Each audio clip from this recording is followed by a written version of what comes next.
అందరికీ నమస్కారం. Welcome back to my YouTube channel moral talks. Please do share, like, subscribe to my YouTube channel. Ramayya ఒక రైతు. అతనికి జీవితం ఎప్పటికీ ఆశాజనకంగా ఉండదు.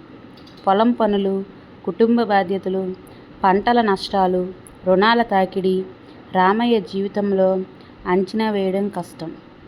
ఈరోజు కూడా అతను భూమి మీద పనిచేస్తూ కళ్ళల్లో నిరాశగా దేవుడిని పిలుస్తాడు. దేవుడా, నా జీవితంలో ఇన్ని కష్టాలు ఎప్పటికీ సగం కావు.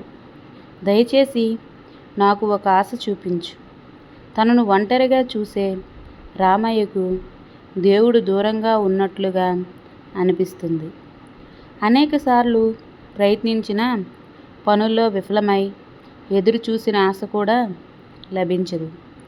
ఇంతలో రామయ్య ఇంటికి వస్తాడు. అతనికి సంతోషంగా ఉండే స్థితి లేదు. లక్ష్మి అతని భార్య. అప్పుడు రామయ్యను శాంతింపచేయడానికి ప్రయత్నిస్తుంది. రామయ్య, ఎందుకు ఇలా బాధపడుతున్నావు?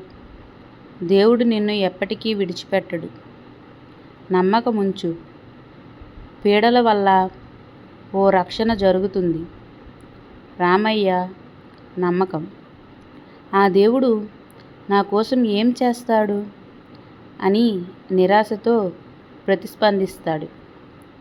లక్ష్మి దేవుని గురించి మరింత తెలియజేస్తుంది. పాటలు పాడినప్పుడు చెడ్డకాలం కూడా గడిచిపోతుంది. ఆ రోజు గ్రామంలో ఒక పండుగ జరుగుతుంది. పండుగ చూసి రామయ్య మానసికంగా ఉత్సాహంగా మారిపోతాడు. అక్కడ అతను ఒక పండుగ బోధనలో దేవుడి రూపాన్ని చూస్తాడు.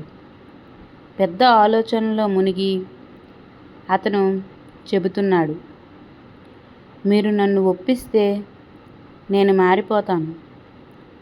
నాకు మార్పు కావాలి. రోజులు గడిచాయి. రామయ్య తన పోటులో విజయవంతంగా పంటలు పండించి ఆర్థిక సమస్యలు తగ్గుముఖం పడతాయి. అతనిని మరింత శక్తి, ధైర్యం వచ్చింది.